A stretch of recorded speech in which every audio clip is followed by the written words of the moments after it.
उस समय गैया जो होती है वो दो मुखी हो जाती है, एक मुख तो सामने है, और जब जन्म देती है तो बछड़ा या बछिया उसका मुख जब बाहर आता है तो दो मुखी हो जाती है।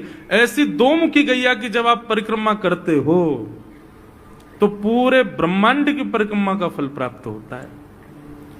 तो ठाकुर जी का नियम है, नंद बाबा की उंगली पकड़ के खड़े रहे, जैसे ही गैया ब्यावे वारी हो तो वाकू सहलाते रहे, जैसे ही गैया ब्यावे वारी हो, जैसे ही बछड़ा बाहर आवे सोई ठाकुर जी वाकी परिक्रमा कर ले, परिक्रमा करके दंडवत प्रणाम करें, वाकी चरण रज को माथे से लगा में, और बछड़ा जन्म ले सो वाकू नवा में दुआ में, वाकू अपने गरे से लगा में। एक दिन ठाकुर जी जोर जोर से रोने लगे। बछड़ा जैसे ही जन्म लियो बछड़ा ने, ठाकुर जी रोने लगे। नंद बाबा शांत करा में नहीं माने, बलराम जी ने शांत करायो नहीं माने। यशोदा मैया बोले लाला का भयो, तू रो क्यों रोए? बोले मैया मेरे संग बहुत बुरा भयो। यशोदा मैया बोली कहा भयो? बोले गैया के बछड़ा ने जन्म लियो। मैया बोली तो वाह बछड़ा को मैंने मुंह खोल कर देखो, वाह के सबरे दांत ने करे आए। मेरे जन्म को 3 साल है गए, अभी तक 4 ही दांत निकरे मैया, वो टूट जाए, रो रहे हैं अपने दांतन को, मेरे दांत चौना निकल रहे सबरे। बाप बछड़ा के जन्म लेती सबरे दांत आ गए, मेरे दांत चौने ही आ रहे हैं।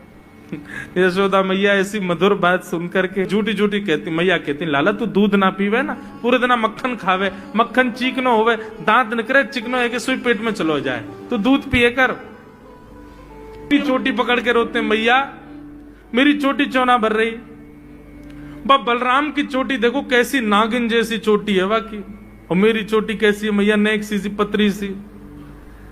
मैया बोल लाला तू दूध ना पीवे, दूध ते चोटी बढ़े। बलराम देखिए ऐसा जग भर के दूध पीवे।